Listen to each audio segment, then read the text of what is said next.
grades ko, oh. Congrats. Kain tayo sa labas, Nay. Sabi niyo, pag mataas grades ko, kakain tayo. Wala akong time, anak. Nay, nagugutom po ako. Anak, may ginagawa ko. Nay, di po ba kayo magluluto? Ano ba yung anak? Ang tanda mo na, di mo pa rin kaya magluto para sa sarili mo? Kita mo, ang dami ginagawa dito. Storbo to. Sige po, Nay. Ako na lang po magluluto. Mari! Oh, Mare, ba't parang takot ka? Ang dami na kasi nawawalang bata sa barangay natin. Yung kapitbahay natin, 4 na araw na nawawala yung anak niya. Baka naman nag-away lang sila tapos lumayas yung anak niya. Basta ikaw, Scarlett, palagi kang mag-iingat, ha? Sige po, tita. Masyado ka nagpapaniwala sa fake news, Mare. Nay, tignan niyo po yung drawing ko, oh. Ang ganda, anak. Di mo pa naman nakita, eh. Nay, punta po kayo sa school bukas. Kakanta po ako sa stage. Sige, anak. Pupunta ako pag may free time ako. Talaga, Nay? Yay! Uy, Mare, kakanta anak mo ngayon. Hindi ka ba pupunta? Hindi na siguro, Mare. Marami pa akong gagawin. Hinihintay ka nun. Pagbigyan mo na, minsan lang. Naku, Mare, sagabal lang yun sa trabaho ko. Sige na, marami pa akong gagawin, no? Nasaan ka na ba, Nay? Malapit na akong tawagin. Hindi ka mahal ng nanay mo. Mahal ako ng nanay ko! Tao po! Bakit po, sir? Kayo ba yung nanay ni Scarlett? Opo. Ma'am, nawawala po yung anak nyo. Ano? Si Scarlett? Aware naman siguro kayo na maraming nawawalang bata dito sa barangay natin, ma'am. Scarlett? Yung iba, ma'am, hindi na namin nahanap. Napakawalang kwenta mong nanay. Disturb mo yan. Kyle, anak, uuwi yung mga kapatid mo. Talaga, Nay? Tagal kong hinintay ito. Grabe, akala ko nakalimutan na nila tayo kasi successful na sila eh. Miss ko na sila. Tagal na din nung last na pumunta sila dito. O sige na anak, hintayin mo sila sa labas ha. Maghahanda lang ako ng kakainin natin mamaya. Uy, Kyle, balita ko, uuwi yung mga kapatid mo ah. Opo tita. Paano niyo po nalaman? Basta! Siguro proud yung nanay mo kasi successful yung mga anak niya, no? Oo naman, tita. Nagbunga lahat ng paghihirap ni nanay sa kanila. Deserve niyo yan. Malapit nyo nang malaman ng totoo. Walang sikretong hindi nabubunyag. Pasok na po ako, tita. Sige. Hello, Nay! Nandito na yung anak mong doktor, all the way from New York! Hi, Nay! Nandito na yung anak mong teacher, all the way from Central Elementary School! Hello, Nay! Nandito na yung anak mong engineer. Naiyak naman ako. Nakumpleto din kayo magkakapatid. Sana nakikita to ng tatay niyo. Masaya ako na nandito kayo, ate, kuya. Sana maging successful din ako na kagaya niyo. O siya na, kumain na kayo ha. Galing pa kayo sa malalayo eh. Wow naman, Mare. Bigatin na yung mga anak mo. Saya-saya. Oo naman, Mare. Ilang taon din akong kumayod para mapagtapos lang sila. Pero worth it naman, di ba? Teka, Mare, para mas masaya, may kailangan kang malaman. Ha? Ano to, Mare?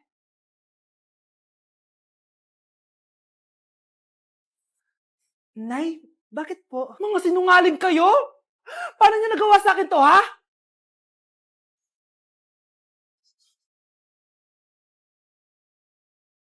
Bakit nawawala ang laman ng class funds, ha? Sinong kumuha na ito? Ma'am, kilala ko po kung sino yung kumuha. Oh, Samantha, sino kumuha? Sino pa ba, ma'am? This is Scarlett. Ha? Wala akong kinukuha. Scarlett, ikaw pala yung kumuha ng class funds? Sumama ka sa principal, ngayon na. Apaka-hype talaga nitong si Samantha. Bye, Scarlett. Dami nito Mukhang makakabili na ako ng bagong phone. Ha? Nahuli din kita. Ikaw pala yung kumukuha ng mga class funds natin? Oo, ako yung kumukuha. Bakit? May problema ba? Ang problema ko, ikaw. Ako pa sinisisi mo na kumukuha ng class funds, ikaw naman talaga? Isusumbong kita kay ma'am. Wala ka namang ebidensya. Ikaw ang isusumbong ko dahil naniniwala naman sa akin si ma'am. Umanda ka sa akin, Samantha. Wow, may bagong phone si Samantha. Sana all. Bigay ito ng parents ko, guys. Class! Sino naman kumuha sa class funds? Si Scarlett po yung kumuha, ma'am. Pagsabihan nyo nga yan. Ako na naman? Nagpapatawa ka ata, Samantha. Talaga ba, Samantha? Kitang-kita ko na kumuha ka dito. At narinig ko, nabalak mo na naman si Scarlett. Ma'am, di po ako yun. Gagawin mo pa ako sinungaling? Diyan ka naman magaling, di ba, Samantha? Sa pagsisinungaling? Sumama ka sa akin sa principal at ipapatawag ko yung magulang mo.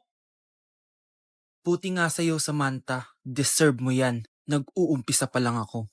Anak, kailan mo ako papakilala sa girlfriend mo? Nay, wag po kayo magagalit. Girlfriend ko po kasi yung anak ng kapitbahay natin. Yung mayaman na kapitbahay natin. Opo, Nay. I like your taste, ha? Nasaan na siya? Nandito po siya, Nay. Papakilala na kita. Babe, halika. Hello. Ikaw pala yung girlfriend ng anak ko. Anong pangalan mo? Ako si Kendall, ang pinakamayaman at pinakamaganda dito sa barangay nyo. I like your confidence. By the way, kumain ka na ba, Iha? Hindi pa. May masarap ba kayong pagkain dito? Oo naman, masarap ako magluto. Tara, kain na tayo. Ito, kain na tayo. Sarap. Yuck! Disgusting! Ang pangit na lasa! Lasang... Grabe ka naman! Nagsisisi akong pumunta pa ako dito! Babe, magpapaliwanag ako please! Ang papangit nyo! Tita! Bastos ka ha! Ikaw na nga binibigyan ng pagkain! Nag-iinarte ka pa! Tita po! Sorry na po, tita! Nay! Lumayas ka dito! New Year na! Magbabago na talaga ako! Hindi na ako magagalit! Mga anak, kain na tayo!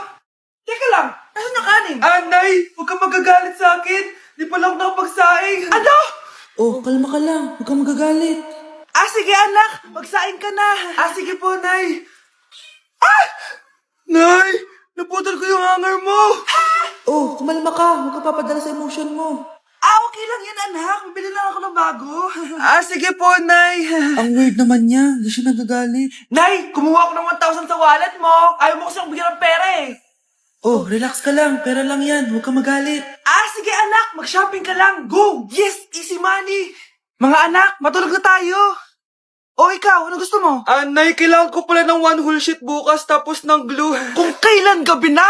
Relax ka lang. Anak mo yan. Bilan mo na siya.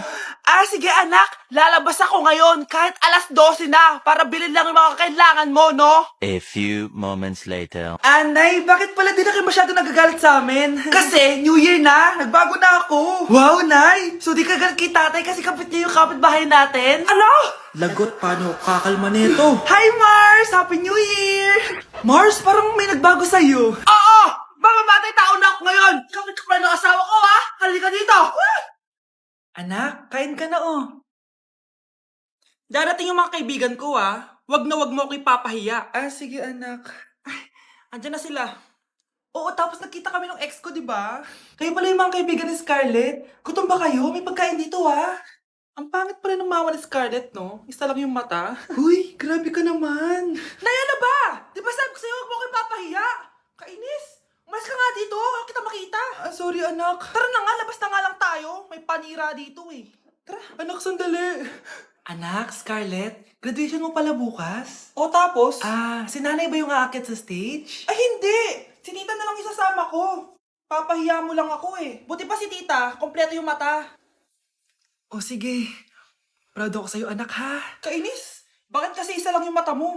Balang araw, anak. Malalaman mo rin kung bakit. Diyan ka na nga. Marami pa akong gagawin.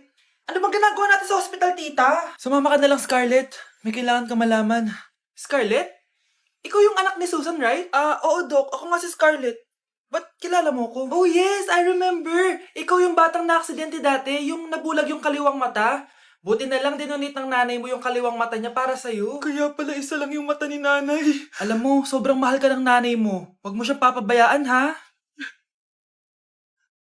Ma'am, parang wala po ata sa lesson natin yung number 5. Ay, wala ba? Sige, bonus na lang yan. Thank you, ma'am. Ma'am, wala po ata sa lesson natin yung number 5. Anong gagawin ko? Puro ko kasi daldalan, kaya di mo alam. No, favoritism si ma'am. May sinasabi ka? Ay, wala po. A few moments later. So, ganun lang siya kadali. Ma'am, pwede po pa-excuse. Sumasakit po yung puson ko eh. Sige, punta na lang sa clinic. May gamot doon. Sige po, ma'am. Nagets niyo ba, class? Ma'am, excuse po. Sumasakit po yung puson ko. Ang arte mo naman. Onting sakit lang. Excuse agad. Kapag di maganda, wag na mag-inarte. Kala mo naman ang ganda ni ma'am. Hello po, ma'am. Sorry po, absent ako kahapon. Nagkalagnat po kasi ako eh. Ganun ba? Sige, excuse na lang kita. Sige po, ma'am. Thank you po. Ma'am, excuse po. Nilagnat po kasi ako kahapon kaya di po ako nakapasok. Naku, tigilan mo ako Walang isang araw na lagnat. Ang sabihin mo, tamad ka pumasok. Ikaw nga, palagi ka nga di pumapasok eh. Anong sabi mo? Totoo naman, ma'am. May favoritism ka. Susumbong kita sa principal. Maniniwala ba ang principal sa'yo? Wala ka namang ebidensya. Anak, mag-exam tayo mamaya ha. Dapat mas mataas grades mo kay Scarlett. Oo naman, Nay. Mas magaling naman ako sa kanya. Anak ni Ma'am si Samantha. O, eto yung mga sagot mamaya sa exam. I-perfect mo yan. Sige na, Nay. Baka may makakita pa sa atin. Humanda kayong dalawa sa principal. Tapos na yung maliligayang araw nyo.